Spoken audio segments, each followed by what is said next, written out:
I just watched a podcast with Earn Your Leisure, Math Hoffa, and Ray Daniels. And what I took away from this podcast, simply to be honest, is they represent, or their mindset represents, everything that's wrong with the media space, or more specifically, the black podcasting space. Everyone already know the Math Hoffa situation. Math Hoffa, admittedly so, was making $200,000 a month. However, his co-hosts felt like they were being underpaid and lowballed. So, but they were fine with being lowballed. They were fine with being underpaid as long as they could do their own thing. So they already had a podcast before they joined Math Hoffa podcast. So they just resumed their podcast they already had. However, Math Hoffa wasn't with it. He gave them an ultimatum. You either quit doing your own podcast or you're fired from this podcast.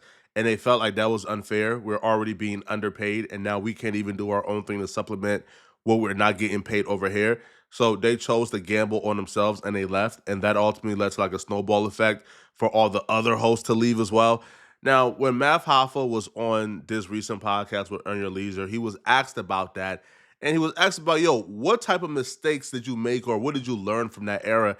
And to me, like Math Hoffa's response was very disappointing because it shows to me that Math Hoffa didn't really learn anything. And all the other dudes in the room also shared how they're equally as horrible as Math Hoffa. About it in retrospect, but looking forward, right? Number one, where does the show stand going forward? And knowing what you know now, what's the biggest lesson that you've learned going forward to say, all right, I know we made a mistake there. There's some accountability. Going forward, this is what I'm doing.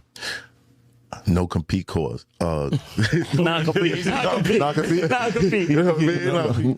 You know what I'm saying? The waivers out. And a non-compete clause is a contractual term that restricts an employee from working for a competitor or starting a competing business after their employment ends. These clauses are designed to protect an employer's interests, such as trade secrets, confidential information, and customer relations.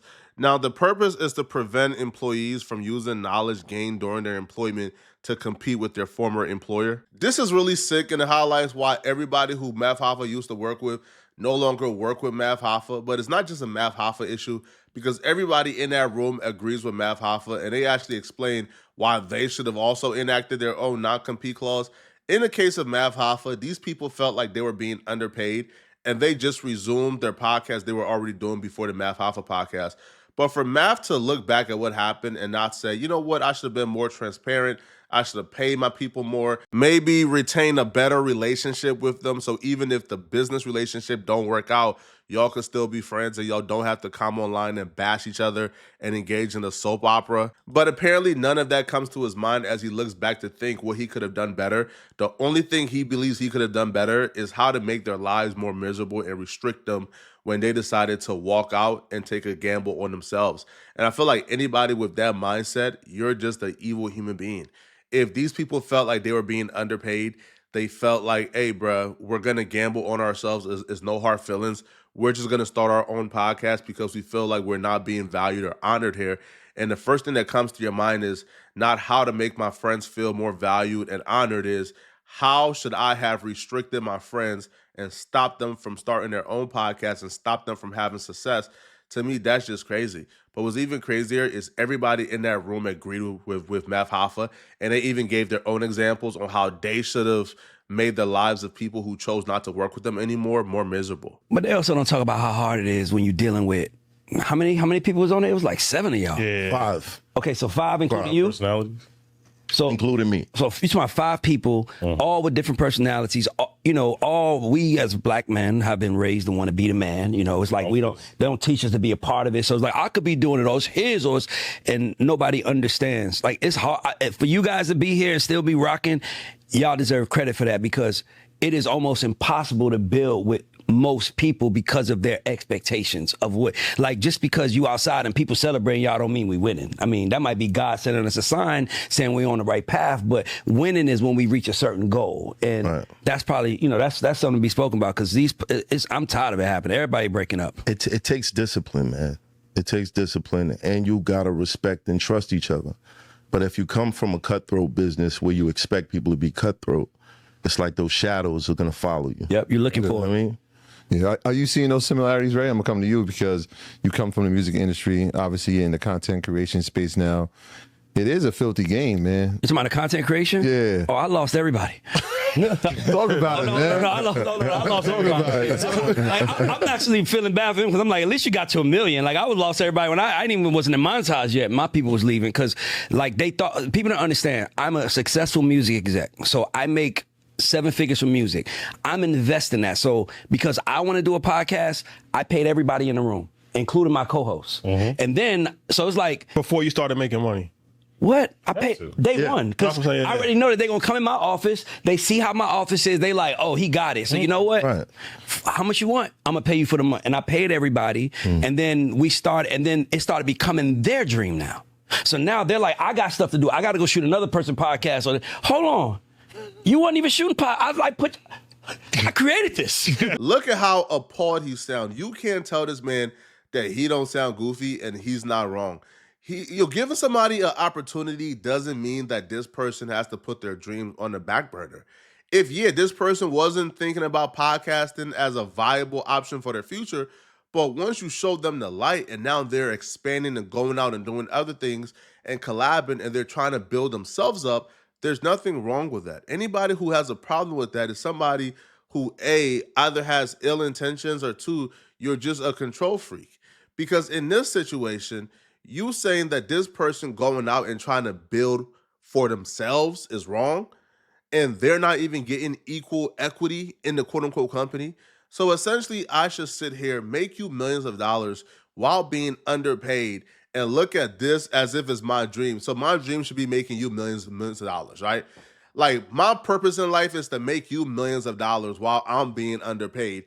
And then when I try to go out and build myself my own ecosystem, I'm wrong for that. And I don't understand how anybody who considers themselves pro-black or pro-creator or pro-media can even have that mindset, bro. That person can only feed their family in perpetuity from what they built for themselves, yo.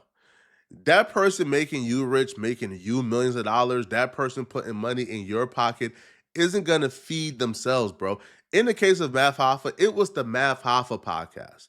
They were his co-host, but he didn't treat them like partners. He didn't like give them equal equity. No, these people were being paid like salary. And it was salary that was laughable once they seen how much was coming in. In the Ray Daniels situation, these people were being paid like W-2 employees, like 9-to-5ers. So to say that this person, their entire goals and dreams in life should be this 9-to-5 and to be how to make the Ray Daniels podcast, how to make that millions of dollars, how to make sure that your brand excels and your brand makes millions, but I'm not allowed to go out and chase my dreams and accomplish goals that I have for myself because you're paying me a salary to work on your pod. To me, that's crazy. Now, when Math Hoffa brought up an analogy, that's when it really hits me because he brought up drug dealing. And to me, what that strikes me as Math Hoffa never adopted from the drug game to the corporate world. This is how it works, though. But that's we don't think about that in podcasts. That's how it always And works. as soon as you said it, I'm like, if I had my phone, I would have texted Chassie and Mike, like, non-compete clause, because it's something to think about. Because what people don't understand is I'm putting you, and we just said, it's like I'm putting you on my album. I can't take that album out of stores no more. It's like it's evergreen. Once I upload it, and if it got millions of views, I don't want to take it down because I don't mess with you no more. So it's hard to build in any space. Y'all want to be honest? You know what's hard? It's hard to build with broke people. And it's hard to build with broke-minded people. Broke-minded people, no, because even if you got the right mentality, you gonna get to the money. Right. Broke-minded people is hard to build with because they don't understand. It's like when people say, them Jordans cost $20 to make. Why would you pay $150? Nobody factors in that. Somebody has to fly it.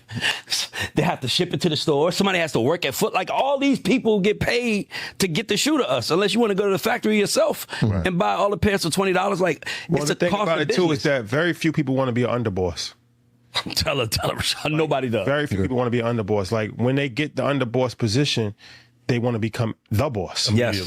Right? Because they see the line. Even if it's not that's not the reality, it's what they think is reality. So they're like, see one part of it. they're like, I want to do this for myself. I want to experience this. I want to go to this party and get treated like this myself. But they don't realize, like, you're undercutting what we're all working towards. Right. You know what I mean? Like, It's a selfish mindset. Yeah. right. Yeah, If we have an interview show and you go create an interview show, what's happening here? You know what I mean? Like I used to sell drugs. You know what I'm saying? Okay. So I'm looking at it like, It's my block now. what's happening here? You taking the work where? Yeah. What? Nah, bro, I ain't getting a piece of. What you doing? You cut me? Nah, you cut my legs. Yeah. It happens every time. It's ego, it's discipline. My man Derek Falcon said something important. He's like, sometimes being number two is being number one. Yeah. This is everything that's wrong with the podcasting space, especially like urban podcasting, bruh. And while we see a lot of urban podcasts split up before their time, because of this particular mindset, bruh. One person, the podcast is literally named after you. It's the Math Hoffa podcast, right? So I'm not only supposed to come here and do my job fantastically and build up your brand and build up what you got going on, but I'm supposed to look at this as a podcast where I have equity in, a podcast where I should treat it like, I have equity in, and put everything else I have on the back burner and not create no other opportunities for myself. I should make this the sole opportunity in my life. And I'm not even being granted equity. I don't have no partnership, meaning, if a big deal comes today, if Revolt, because they were talking to Revolt about like a $2 million deal, if Revolt comes with $2 million today for me, Math Hoffa gets what, 1.9 million, and then he splits up 100,000 between 4 other people, and then I'm supposed to look at that as if, bro, just the goal, we got a hit podcast. The hit podcast is under you. Like Ray Daniels, the hit podcast is under you.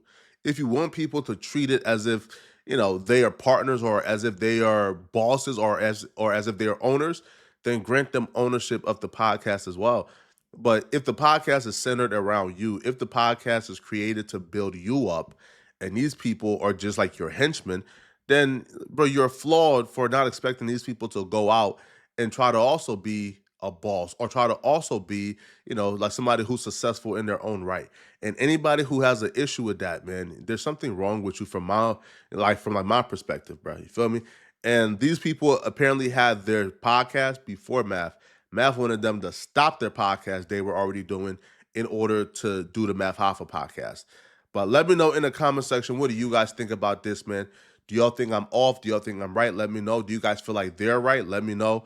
Again, we could disagree. We could have a difference in opinion. It's not a big deal to me, bro. I actually want to hear what you guys actually have to say, y'all real opinions. So don't disagree just to disagree, or don't agree just to agree. Give me your real opinion, okay? I'm gonna see you guys in this video if you're still watching. This video right here, this man reveals how taking a picture with YSL Woody ruined his life. I'm gonna see you guys in this video somewhere on my screen. I'm out of here, folks. Peace.